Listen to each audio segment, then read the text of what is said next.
ہندوستان کی سرزمین پر ایک ایسا نام بھی گزرا ہے جسے دنیا صرف ایک مفتی، ایک عالم یا ایک صوفی کے طور پر نہیں جانتی بلکہ ایک عظیم انسان کے طور پر جانتی ہے، جس نے اپنے علم سے وقت کے بڑے بڑے فتنوں کو خاموش کر دیا۔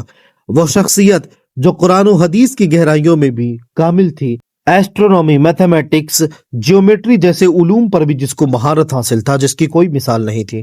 وہ عظیم ہستی جنہوں نے اس دور میں ایسے سوالوں کے جواب دیے جن کے بارے میں لوگ سوچنے سے بھی ڈرا کرتے تھے۔ چاند کب نظر آ سکتا ہے؟ سائنس اور شریعت کے درمیان اصل تعلق کیا ہے؟ جدید آلات اور نئی ٹیکنالوجی کا اسلامی حکم کیا ہوگا؟ سرکار اعلیٰ حضرت نے صرف جواب ہی نہیں دیے بلکہ علم و تحقیق کے ساتھ ساتھ پوری دنیا کو حیران کر دیا۔ یہ وہی شخصیت ہے جنہوں نے ہزاروں فتاوی تحریر کیے، عشق رسول صلی اللہ تعالی علیہ وسلم کو قلم کی طاقت سے دنیا بھر میں عام کیا اور ایسی علمی میراث چھوڑ گئے کہ آج بھی دنیا کے بڑے بڑے علماء ریفرنس کے طور پر استعمال کیا کرتے ہیں۔ لوگ انہیں امام احمد رضا خان فاضل بریلوی کہتے ہیں اور دنیا انہیں اعلیٰ حضرت کے نام سے جانتی ہے۔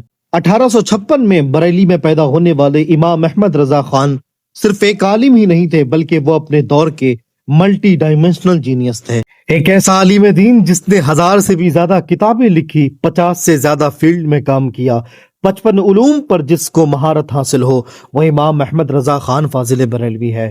آج کی اس ویڈیو میں انشاءاللہ ہم جانیں گے اعلیٰ حضرت کے حیران کن سوانح حیات، ان کی علمی طاقت، ان کے نایاب کارنامے، ان کے کرامات اور وہ راز جنہوں نے انہیں اپنے وقت کی ایک غیر معمولی شخصیت بنا دیا۔ حضور سرکار اعلیٰ حضرت امام احمد رضا خان فاضل بریلوی رحمۃ اللہ تعالی علیہ، آپ کی ولادت 10 شوال المکرم 1272 ہجری اور انگریزی کیلنڈر کے مطابق جون 1856 عیسوی کو ہوئی۔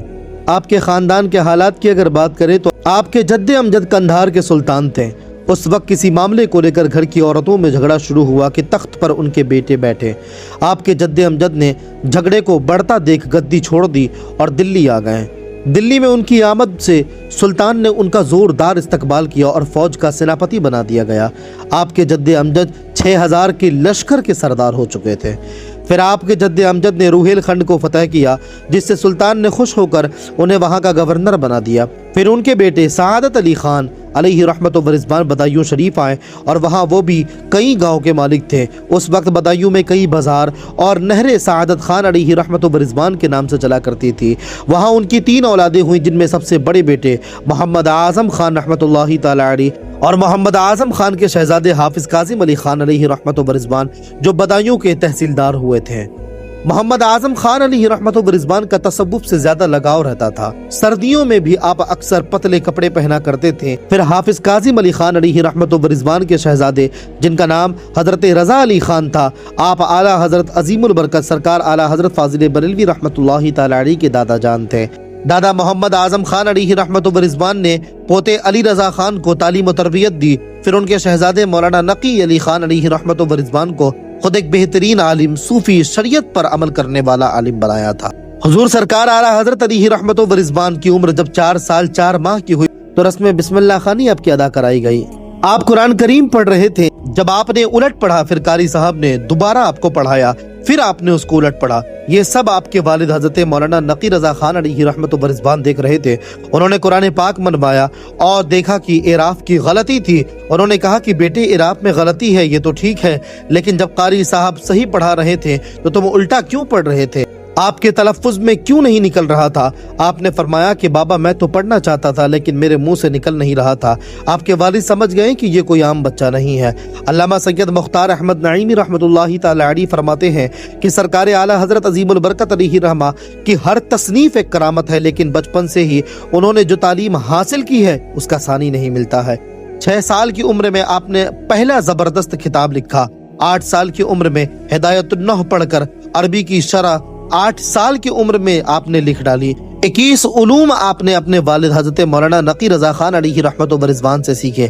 جب آپ کی عمر 13 سال 10 مہینے 5 دن کی ہوئی تو آپ مفتی بن چکے تھے، اور آپ سیلف میڈ مفتی نہیں بلکہ 500 سے بھی زیادہ علماء کرام نے آپ کو مفتی کا لقب دیا۔ سبحان اللہ۔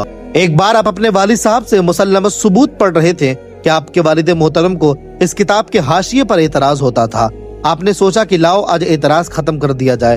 آپ نے بہت سوچ و تدبر کے بعد عبارت کو اس انداز میں پڑھا کہ عبارت سے اعتراض ختم ہو گیا۔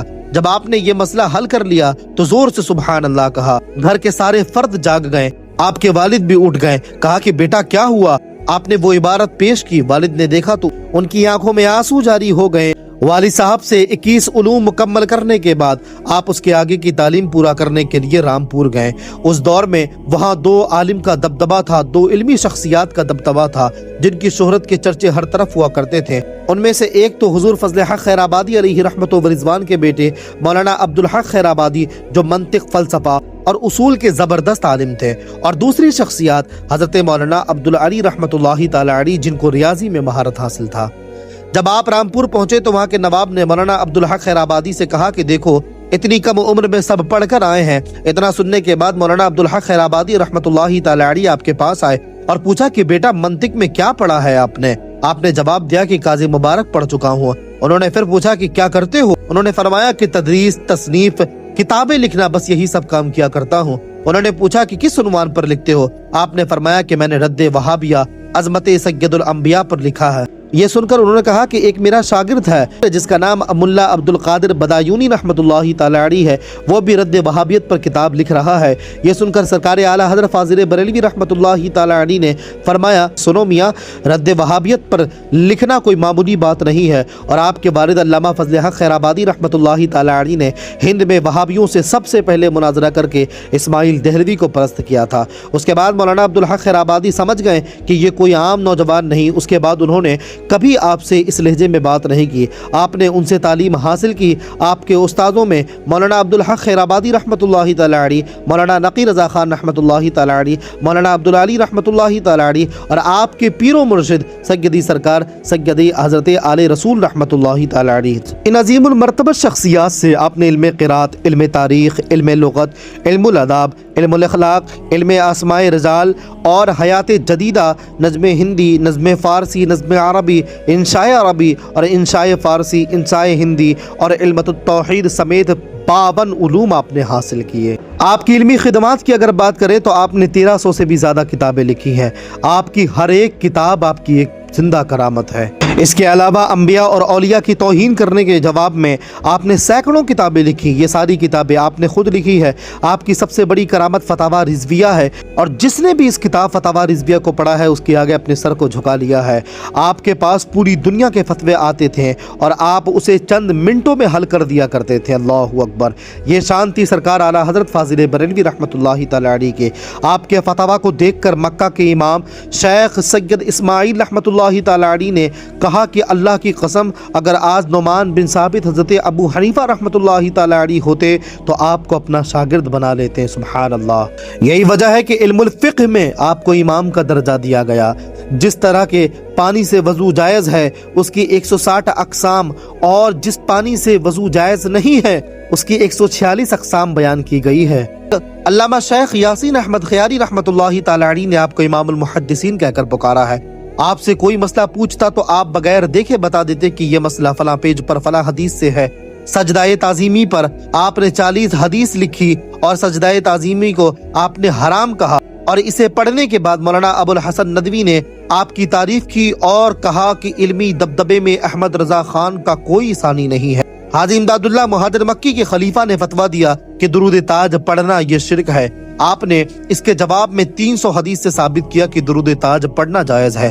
احمد اللہ شاہ کانپوری نے آپ سے سوال کیا کہ لوگ چاول اور گیہوں جمع کرتے ہیں اور علماء کو کھلاتے ہیں، کیا یہ جائز ہے؟ آپ نے 60 حدیث سے ثابت کر کے اسے جائز بتایا۔ پھر مردوں کے سننے پر آپ نے 400 دلائل اور 77 حدیث سے ثابت کیا۔ جب مرزا غلام قادیانی نے خود کو نبی کہنے کا دعویٰ کیا تو آپ نے 121 حدیث سے اس کا رد کیا۔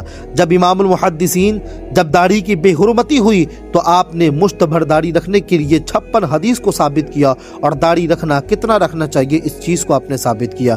یہی وجہ ہے کہ آپ کو امام المحدثین کہا جاتا ہے۔ سید محمد کی چھوچوی حضور سرکار محدث اعظم علیہ رحمت و رضوان فرماتے ہیں حدیث میں علم اسماء رجال سب سے مشکل مرحلہ ہے۔